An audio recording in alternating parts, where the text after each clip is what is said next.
Hello everyone, मैं मीनाक्षी बजाज एक बार फिर आप सबका वेलकम करती हूँ अपने चैनल पर। मुझे उम्मीद है कि आप मेरे चैनल को सब्सक्राइब कर चुके हैं। पर क्यों सब्सक्राइब किया? क्योंकि मेरे चैनल पर है कई सारे सब्जेक्ट्स के कंप्लीट वीडियो लेक्चर्स। तो अपनी नॉलेज को बढ़ाइए और सपनों को साकार कर लीजिए। आज मैं स्टार्ट करने वाली हूँ एक और नया सब्जेक्ट जो कि है फाइनेंशियल मैनेजमेंट। ये एक काफी टेक्निकल सब्जेक्ट है, तो कोशिश की जाएगी कि इसको आपको एक आसान और बेहतरीन तरीके के साथ सिखाया जाए। तो चलिए शुरुआत करते हैं मीनिंग, डेफिनेशन और स्कोप ऑफ फाइनेंशियल मैनेजमेंट के साथ। जब भी बिजनेस की बात की जाती है तो बात की जाती है प्रॉफिट मैक्सिमाइजेशन के ऑब्जेक्टिव की। अब ऐसा क्यों होता है? क्योंकि किसी भी प्रकार का बिजनेस हो उसके अंदर पैसे को तो मैनेज करना ही पड़ेगा।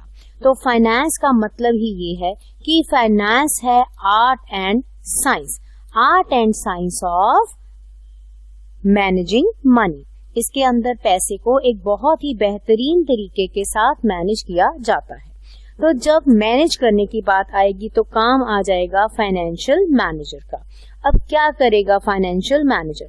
वो एक्टिवली मैनेज करेगा कंपनी के अंदर जितने भी फाइनेंशियल अफेयर्स चल रहे हैं उन सबको अच्छे से मैनेज करेगा ताकि प्रॉफिट भी तो अटेन हो और साथ में जितने भी कॉर्पोरेट ऑब्जेक्टिव्स हैं उस फर्म के उन्हें भी अटेन किया जा सके।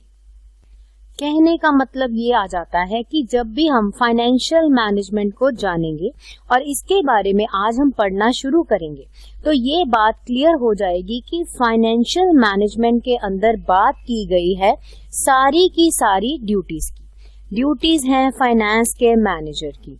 फाइनेंस के मैनेजर को सारा ही काम करना पड़ेगा इन चीजों को, पैसे को एक बेहतर तरीके के साथ चलाए ताकि बिजनेस जो है, अपनी फर्म जो है, वो अपने सारे गोल्स को अचीव कर पाए। तो फाइनेंस कैसे मैनेज होगा, यही होगा आज का हमारा वीडियो लेक्चर। अब हमने जाना कि फाइनेंस क्या होता है। फाइनेंशियल मैनेजमेंट को करने के लिए एक फाइनेंस मैनेजर की जरूरत होती है। अब हम टॉपिक को आगे बढ़ाएंगे और जो टिपिकल मीनिंग है फाइनेंशियल मैनेजमेंट का उसको हम सीखेंगे। तो यहाँ पर अब स्लाइड को जरा गौर से देखिए। यहाँ पर लिखा है कि फाइनेंशियल मैनेजमेंट एक बहुत ही इम्पोर्टेंट एस्पेक्ट है। इम्पोर्टेंट एस्पेक्ट है हर प्रकार के बिजनेस के लिए, चाहे तो स्टार्ट करना हो नया बिजनेस या जो बिजनेस ऑलरेडी चल रहा है उसे एक बेहतर तरीके से चलाना। तो फाइनेंशियल मैनेजमेंट के अंदर कई सारे कंसेप्ट्स हैं, पर जो दो मेन पढ़े जाते हैं। सबसे पहला है तो प्रोक्यूरमेंट ऑफ फंड्स।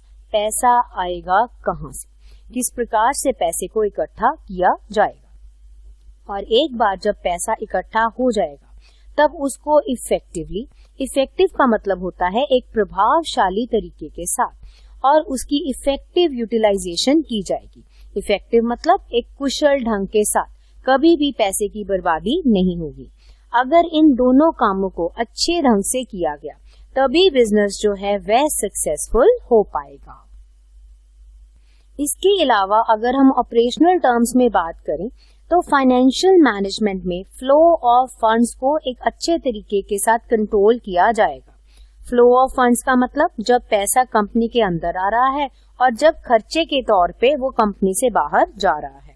हर तरीके से हर प्रकार के खर्चे को ध्यान में रखा जाएगा, चाहे वो हो investment of funds, long term में हो या शॉर्ट टर्म एसेट्स में हो, या हो डिस्ट्रीब्यूशन शेयर होल्डर्स को उस पैसे की। हर एक चीज को ध्यान से देखा जाएगा। अब हम एक डेफिनेशन की मदद से इसे और डिटेल में जानेंगे। सबसे पहले देखिए, जो डेफिनेशन यहाँ पर मैंने ली है वह डेफिनेशन है B.O. व्हीलर की। तो क्या बोला है B.O. व्हीलर ने?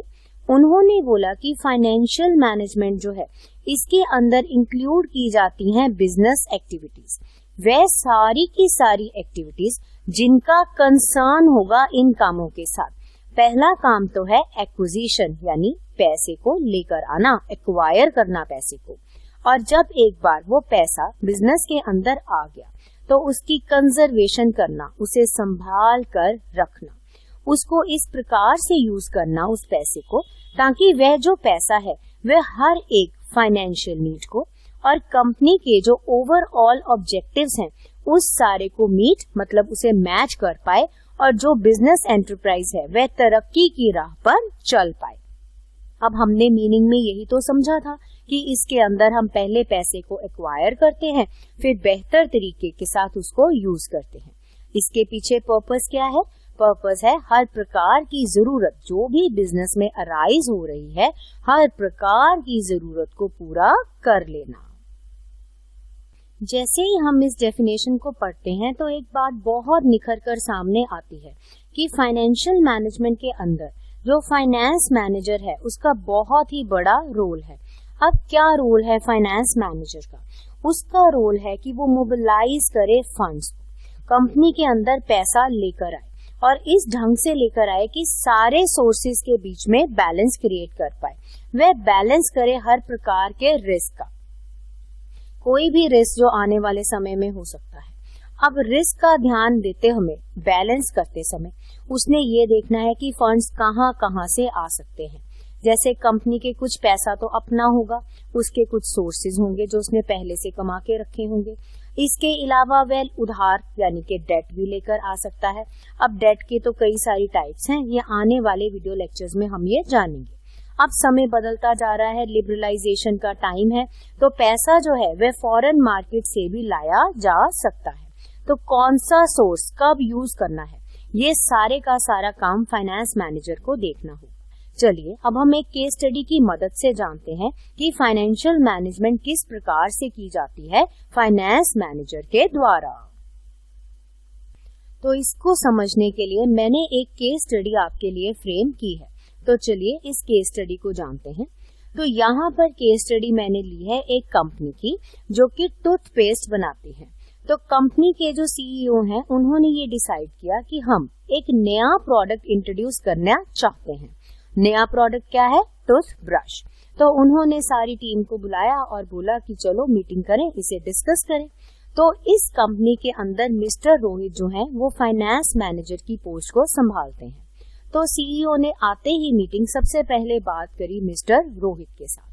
मिस्टर रोहित को ये बोला गया कि मिस्टर रोहित, आप सबसे पहले डिटरमिन करिए कि हमने जो टूथब्रश बनाने का सोचा है इसकी कॉस्ट ऑफ प्रोडक्शन क्या आएगी, कितना पैसा लगेगा इसको प्रोड्यूस करने में, और जितना भी पैसा लगेगा उस पैसे को किस सोर्स से लाया जाएगा। इन सब बातों के ऊपर विचार कीजिए और मुझे अपनी राय दीजिए। तो इस मीटिंग के अंदर हमें ये समझ आया कि अब जो प्रोसेस है फाइनेंशियल मैनेजमेंट का वह स्टार्ट हो चुका है। सबसे पहला काम ये डिसाइड किया गया है कि टूथब्रश बनाने हैं तो सबसे पहले असेसमेंट ऑफ फंड्स करना पड़ेगा कि कितना पैसा चाहिए होगा प्रोडक्शन के लिए और बाकी सारे कामों के लिए। और मीटिंग के अंदर मिस्टर रोहित को यही बोला गया है, ये सबसे पहले तो ये पता कीजिए कि कितना पैसा चाहिए होगा, और दूसरी बात बोली गई है कि ये जो पैसा है इसे कहां से लाना होगा, यानी कि rising of the required funds, पहले कितना पैसा चाहिए और वह कहां से आएगा। तो इस प्रकार से फाइनेंशियल मैनेजमेंट का जो प्रोसेस है वह स्टार्ट हो चुका है और पहली मीटिंग में ही मिस्टर रोहित को ये जो दो सबसे जरूरी और बुनियादी काम है वह करने के लिए बोल दिया गया है। तो इस प्रोसेस के स्टार्ट होते ही मिस्टर रोहित ने दिमाग लगाया, फाइनेंशियल मैनेजमेंट की हर टेक्निक को अपनाया और ये उन्होंने निष्कर्ष निकाला कि पैसे को जो है वह लगाया जाएगा दो सोर्सेज की मदद से। सबसे पहले तो यहाँ वर्ड लिखा है ना पार्टली फाइनेंस, इसका मतलब कई सारे पार्ट्स को यानी कई सारे तरीकों को यूज करके ही पैसा लाया जाएगा। सबसे पहले तो उन्होंने बोला कि ये एक नया प्रोजेक्ट है तो बैंक के पास इसकी प्रोजेक्ट रिपोर्ट को भेजा जाएगा और मीटिंग्स के बाद वहां से लोन प्राप्त किया जाएगा। और जो दूसरा हिस्सा है जरूरत का वह रिटेन्ड अर्निंग यानी पहले से जो कंपनी के पुराने बचाए हुए प्रॉफिट्स हैं उसमें से फाइनेंस किया जाएगा। तो इस प्रकार से सबसे पहले ये निर्णय लिया गया कि बैंक के पास जाओ और पैसे को लो, और दूसरा निर्णय लिया गया कि जो अपने बचे हुए पैसे हैं उनको अच्छे से साथ में लेकर आओ। पैसे आ गए, काम शुरू हो गया और काम शुरू होते ही रोहित ने ये खास ख्याल रखा कि ये जो पैसा है इसकी एलोकेशन बहुत ही अच्छे ढंग से की जाए, यहाँ पर वर्ड लिखा है कॉस्ट इफेक्टिव वे। पैसा आया है और ये खास ध्यान रखा जाए कि पैसे की कॉस्ट कवर होनी चाहिए। पैसा इतना महंगा ना हो कि कमाई कम रह जाए और जो लोन की अमाउंट है वह ज्यादा हो जाए। इस बात को ध्यान में रखते हुए मिस्टर रोहित ने प्रोडक्शन के लिए पैसा तैयार करवा दिया और प्रोडक्शन की भी निगरानी पूरे से रखी। तो यहाँ पर हमें ये समझ आया कि फाइनेंशियल मैनेजमेंट जब भी की जाएगी तो उसके अंदर सिर्फ और सिर्फ पैसा लेकर आना ही एक फाइनेंशियल मैनेजर का काम नहीं होगा। उस पैसे की इफेक्टिव यूटिलाइजेशन, उसे एक कुशल ढंग के साथ यूज करना, उसे इकोनॉमिकली यूज करना भी एक फाइनेंशियल मैनेजर का काम होगा। वह पैसे को इस प्रकार से यूज करेगा कि हर एक प्रकार का रिस्क जो है उसे वह पा पाए और उसको कोई भी खराबी ना आए। तो पैसे को यूटिलाइज किया जाएगा फिक्स्ड एसेट्स में, वर्किंग कैपिटल में, इन्वेस्टमेंट में।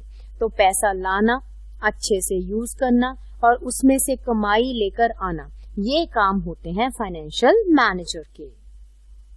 अब यहाँ आपके माइंड में एक क्वेश्चन जरूर आ रहा होगा कि इफेक्टिव यूटिलाइजेशन करनी कैसे है, तो वो भी हम इस केस स्टडी की मदद से ही जानेंगे। तो मिस्टर रोहित ने इफेक्टिव यूटिलाइजेशन करने के लिए बजट्स बनाए।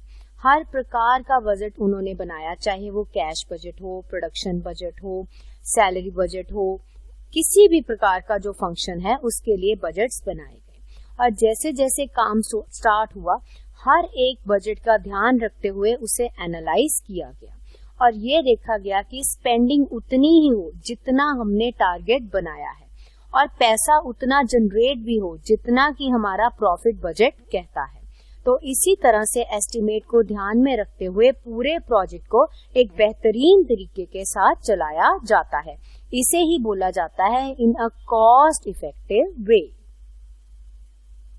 तो इसी कॉस्ट इफेक्टिव वे के साथ सारा प्रोजेक्ट जो था वह चलता गया। हर एक प्रोसेस को बहुत अच्छे से संभाला गया और मिस्टर रोहित ने इस बात को इंश्योर किया कि कंपनी के हाथ में हमेशा कैश अवेलेबल हो, क्योंकि कैश क्रंच एक कंपनी के लिए बहुत ही बुरा होता है। अगर कंपनी के पास कैश ना हो तो वह टाइमली अपने खर्चों को नहीं निभा पाता, जिससे कंपनी की रेपुटेशन खराब होती है और कंपनी बैंकरप्सी की तरफ चली जाती है। तो इस प्रोसेस के अंदर वर्कर्स का भी खास ध्यान रखा गया, क्योंकि वर्कर्स को वेजेस देना भी कंपनी की ड्यूटी है। तो पैसे बचाने के चक्कर में किसी भी तरीके की लीगल रेगुलेशन को कभी भी नजरअंदाज नहीं किया जा सकता।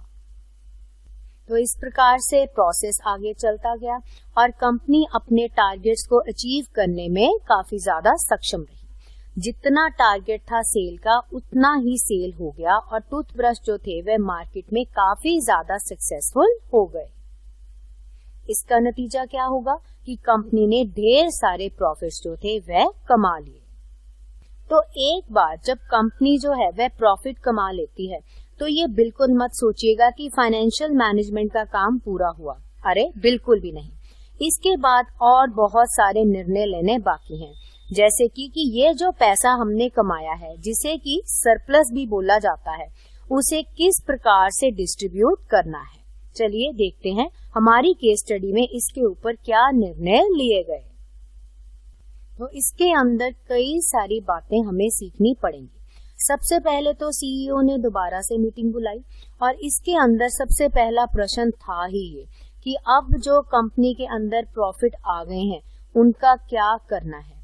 क्या उससे प्रोड्यूस करें और ज्यादा टूथब्रश, यानी प्रोडक्शन को एक और ऊपर लेवल के ऊपर लेकर चले, या फिर कोई और काम भी किया जा सकता है, जैसे कि कंपनी कोई और नया प्रोडक्ट भी मार्केट में इंट्रोड्यूस कर सकती है, मतलब एक्सपेंशन ऑफ बिजनेस, कि क्या अब हम माउथ वॉश बनाने स्टार्ट कर दें। इसके अलावा एक और भी निर्णय हो सकता है, शेयर होल्डर्स ने भी तो पैसा कंपनी के अंदर इन्वेस्ट किया है, तो उन शेयर होल्डर्स को डिविडेंड दिया जाए ताकि उन्हें भी ये यकीन आए कि कंपनी ने प्रॉफिट कमाया है और उनका भी ध्यान रखा गया है। इसके अलावा मिस्टर रोहित से ही पूछा गया कि क्या और भी कोई एक्शन है जो कंपनी ले सकती है, तो ये भी प्रश्न किसका आंसर बनेगा, ये मिस्टर रोहित को ही जवाब देना पड़ेगा। तो इस प्रकार से जो भी कंपनी के अंदर कमाई होती है उस कमाई को कैसे यूज करना है, मतलब जो प्रॉफिट्स आए उन प्रॉफिट्स की यूटिलाइजेशन का आंसर भी एक फाइनेंस मैनेजर को ही देना पड़ता है। तो पैसे की यूटिलाइजेशन, कमाई, हर एक चीज का ध्यान जो है वह ड्यूटी है फाइनेंशियल मैनेजर की, यानी फाइनेंशियल कंट्रोल। तो इस प्रकार से इन पांचों को स्टेप्स को फॉलो करता है, इस सारे प्रोसेस को फॉलो करता है एक फाइनेंशियल मैनेजर, और इसी को ही बोला गया है फाइनेंशियल मैनेजमेंट।